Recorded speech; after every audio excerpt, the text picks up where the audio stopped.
శ్రీకృష్ణ పరబ్రహ్మణే నమః.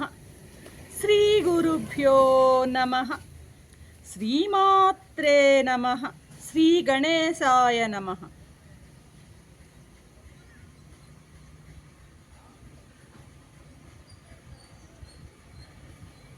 ప్రియాత్మ బంధువులారా, నిత్య జీవితంలో భగవద్గీత 404వ భాగము దైవాసుర సంపత్ విభాగ యోగం 16వ అధ్యాయం 2వ శ్లోకంలో ఉన్నాం. నిన్న అలోలత్వాన్ని గురించి మనం చెప్పుకున్నాం. తర్వాత దైవీ గుణం మార్ధవం. మార్ధవం అంటే మృదుత్వం అన్నమాట. మృదువుగా ఉండడం అన్నది దైవీ సంపద. మృదుత్వం అనేది ఒక దైవీ గుణం అన్నమాట. దేహం గట్టిగా ఉండాలి, హృదయం మృదువుగా ఉండాలి. అయితే ప్రస్తుత కాలంలో ఈ కాలం మనిషి దీనికి పూర్తిగా విరుద్ధం. బయట దేహం వెన్నకంటే మృదువుగా ఉంటుంది, లోపల మనస్సు ఉక్కు కంటే గట్టిదన్నమాట. మృదుత్వం, మాటలలో మృదుత్వము, మనస్సులో మృదుత్వం, నడకలో మృదుత్వం, నవ్వులో మృదుత్వం. మృదుత్వం కలిగినటువంటి మనిషికి దేవతలు కూడా మెచ్చుతారు. మృదువైనటువంటి వ్యక్తి సర్వత్రా పూజింపబడతాడు. ఎందుకంటే పరుషత్వం అనేది రాక్షస లక్షణం. సప్త వ్యసనాలలో ఈ పరుషత్వం ఒకటి. 7 వ్యసనాలు ఉన్నాయి, సప్త వ్యసనాలు. ఆ సప్త వ్యసనాల్లో పరుషత్వం కూడా ఒకటి. ఏంటా 7 వ్యసనాలు? వేటాడడం అంట ఒకటి, కళ్ళు తాగడం అంటే మామూలుగా మద్యాన్ని సేవించడం, జూదం ఆడడం 3వ వ్యసనం, పరస్త్రీలపై వ్యామోహం, వాళ్ళని కోరడం 4వ వ్యసనం, కఠినంగా మాట్లాడడం 5వ వ్యసనం అనమాట పరుషత్వం. 6వది ఇతరుల సొమ్ముని అపహరించడం, 7వది ఇతరులను నిందించడం అనమాట. వీటన్నిటినీ సప్త వ్యసనాలు అని అంటారన్నమాట. ఈ సప్త వ్యసనాలు కన్నా దూరంగా ఉన్నట్లయితే హృదయంలో శాంతి ఉంటుంది. హృదయంలో శాంతి కలిగిన వాడు, పరిశుద్ధమైన వాడు ఆత్మజ్ఞానానికి అర్హుడవుతాడు అన్నది మామూలుగా మహాత్ములు చెప్పేటువంటి మాట అనమాట. కాబట్టి పరుషత్వం అనేది రాక్షస లక్షణము. ఇది సప్త వ్యసనాలలో ఒకటి. ఒక మహాత్ముడు చివరి దశలో ఉన్నట్ట. ఇంకా ఆయన బ్రహ్మలీనులు కావడానికి సిద్ధంగా ఉన్నారు. చుట్టూ ఉన్న శిష్యులందరూ కూడాను ఏదో ఒక ఉత్తమ సందేశం ఇవ్వండి స్వామి అని అందరూ ప్రార్థించారనమాట. ఆయన వెంటనే నోరు బలాగా తెరిచి, పండ్లు ఉన్నాయా నోట్లో అన్నాడన్న. లేవు అన్నారు. నాలుక ఉందా అన్నట్ట. ఉంది స్వామి, కనిపిస్తోంది చక్కగా, నాలుకేమో ఉంది, పండ్లు మాత్రం ఏమీ లేవు, ఒక్కటి కూడా లేదు అన్నారు. ఇదే నా సందేశం అన్నమాట. అంటే కఠినమైనవి మధ్యలో వచ్చి మధ్యలో పోతాయి, మెత్తగా ఉండేది శాశ్వతంగా ఉంటుంది అన్నది ఆయన యొక్క సందేశం అన్నమాట. వాక్కులోను కర్మలోను మృదువుగా జెంటిల్గా ఉండడం అన్నది సత్వగుణం గలవారి యొక్క ప్రధానమైనటువంటి లక్షణం అన్నమాట. మామూలుగా one should avoid rudeness. Being rude and harsh to others is very bad అన్నది మనం ఇక్కడ అర్థం చేసుకోవాల్సినటువంటి విషయం ఉన్నాయి. ఇప్పుడు తల్లి బిడ్డల యొక్క సంబంధాన్ని కానీ మనం పరిశీలించినట్లయితే చూడండి, బిడ్డ చాలా వాడు ఎంత పరుషంగా, ఎంత అలివి కానట్లుగా ఉంటాడు. కొన్ని సందర్భాల్లో అందరి పిల్లలు చక్కగా తల్లి తండ్రులు చెప్పినట్టుగా పెరిగేటువంటి వ్యవస్థ ఉండదు సమాజంలో. వాళ్ళ పుణ్యం కొద్దీ పురుషుడు, దానం కొద్దీ బిడ్డలు అన్నట్టుగా ఆ పిల్లలు కూడాను, కొంతమంది శత్రువులు కూడాను పిల్లల్లాగా ఇంట్లో జన్మించేటువంటి అవకాశం ఉంటుందన్నమాట. అటువంటప్పుడు ఆ తల్లి ఆ బిడ్డలతో రకరకాలైనటువంటి ఆ ఇబ్బందులు పడుతున్నా ఓపికగా భరించి వాటన్నిటిని ఆ యొక్క బిడ్డని ఒక మంచి వ్యక్తిగా తీర్చిదిద్దడంలో ఎంత మార్ధవం చూపుతుందో, మార్ధవానికి ఆ తల్లి యొక్క ప్రవర్తన ఒక ఉదాహరణ. కాబట్టి మార్ధవం అనేది చాలా ఉపయుక్తమైనటువంటి దైవీ గుణంగా స్వామి ఇక్కడ మనకి చెప్తున్నారు. ఇకపోతే తర్వాత వచ్చేటువంటి ఆ మార్ధవం తర్వాత వచ్చేటువంటి దైవీ గుణం వచ్చి హ్రీహి అంటాం అనమాట. హ్రీహి అంటే దీని సంస్కృతంలో, సాంస్క్రిట్లో దీనికి అర్థం ఏంటంటే లజ్జ అంటాను. లజ్జ అంటే సిగ్గు, అంతేనా? సిగ్గుపడ్డం.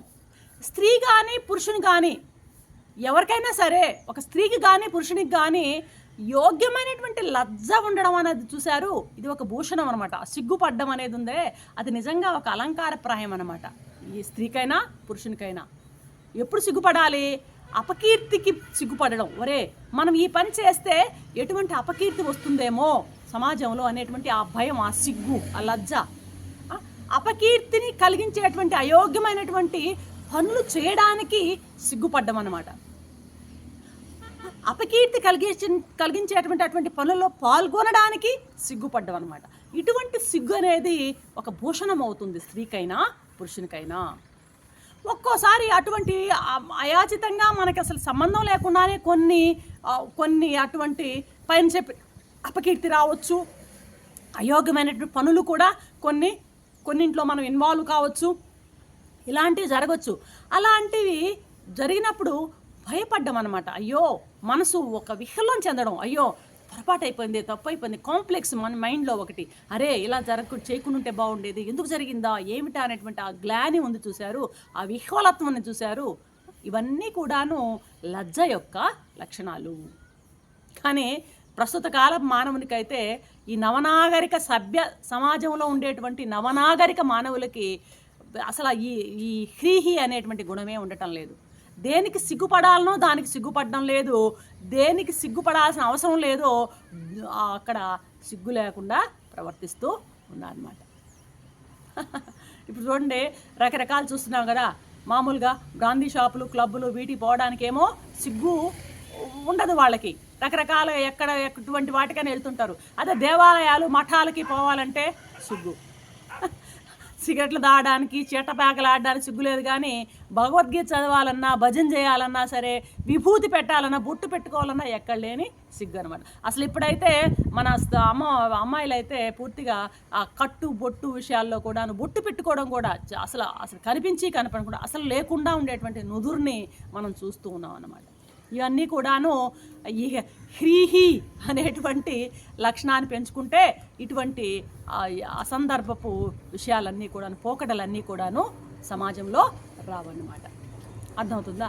కాబట్టి మామూలుగా అహంకారంతో అహంకారవంతుల ముందు, అధికారం ముందు తలంచడం చేస్తుంటారే కానీ దేవతల ముందు, దేవుళ్ళ ముందు తలవంచడం, గురువుల ముందు, మహాత్ముల ముందు అంటే చాలా సిగ్గుపడిపోయేటువంటి సమాజాన్నే మనం ఇక్కడ బాగా చూస్తున్నాం అన్నమాట. మామూలుగా మానవుడు చంద్రలోకానికి పోతున్నాడు అనేటువంటి మనం విర్రవీగుతున్నామే కానీ ఈ మానవ లోకంలో ఒక మానవుడిగా మనం ఎంతవరకు మనగలుగుతున్నాం అన్నది మనకి అర్థం కావడం లేదు. ఉదాహరణ చూస్తే బస్సుల్లో ఎక్కామనుకోండి, స్త్రీలు చోటు ఉంటుంది, రాసి ఉంటారు చక్కగా, పురుష పొంగవులు, అందులో యువకులు చక్కగా ఆసీనులై ఉంటారనమాట. ఆ గర్భిణీ స్త్రీలు, వృద్ధులు అయినటువంటి ఆడవాళ్ళు వచ్చి ఆ కమ్ములు పట్టుకుని ఎంత వేలాడుతున్నా సరే కనీసం మనసు కరిగి ఒక్కడైనా లేచి వారికి సీట్ ఇచ్చేటువంటి ఆ సంస్కారం కూడా సమాజంలో లేకుండా పోతుంది. ఇంకా చాలా గమనిస్తుంటాను అనమాట ఇది. ఇంకా తల్లి ఏం చేస్తుందంటే ఆ చిన్న బిడ్డను, కూర్చున్న బిడ్డను బాగా సర్దుకుని బాగా కూర్చుంటుంది, స్త్రీ కూడా అనమాట కూర్చుంటుందే కానీ ఆ అవసరమైనటువంటి వాళ్ళకి సీట్ ఇద్దాం అన్నటువంటి జ్ఞానం జనాల్లో ఉండటం లేదు. ఇవన్నీ చూస్తుంటే సమాజం ఎట్లా అవుతుందా అర్థం కావడం లేదన్నమాట. అయోగ్యమైనటువంటి కార్యాలు కలిగినప్పుడు సిగ్గుపడి మన పశ్చాత్తాపం చెందినప్పుడే ఆ మనిషిలో నిజంగా మనిషి అని అనిపించుకుంటాడు. అసలు ప్రతి ఒక్కడు కూడాను నిరంతరం ప్రశ్న వేసుకుంటూ ఉండాలి, నా జీవితం ఎలా సాగుతోంది, ఇది పరమార్థ దిశలో మార్గంలో నేను ప్రయాణిస్తున్నాను, ఎంతవరకు ముందు పోయింది, నాలో ఉండేటువంటి దోషాలు ఏంటి, వాటిని ఏమైనా నేను నివారించుకోగలుగుతున్నాను అనేటువంటి ఇంట్రాస్పెక్షన్ అనేది చాలా ప్రతి వ్యక్తికి కూడాను అవసరం అన్నమాట. అసలు గురువులు, పెద్దలు సూచించినటువంటి మార్గంలో నడుస్తున్నానా లేదా, ఇటువంటి ఆ యొక్క ఆత్మ విమర్శ అనేది ప్రతి క్షణము, ప్రతి నిమిషము, ప్రతిరోజు చేసుకున్న నాడే మన యొక్క వ్యక్తిత్వంలో మార్పు ఉంటుందన్నమాట.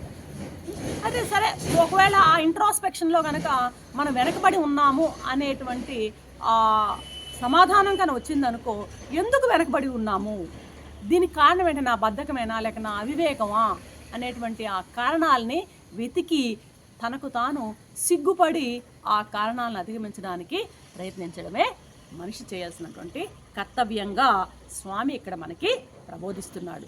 రేపటి ఎపిసోడ్లో మరొక అంశంతో మీ ముందుంటాను. అంతవరకు సెలవు. సర్వం శ్రీకృష్ణ చరణ అరవింద అర్పణం. ఓం శాంతి శాంతి శాంతి.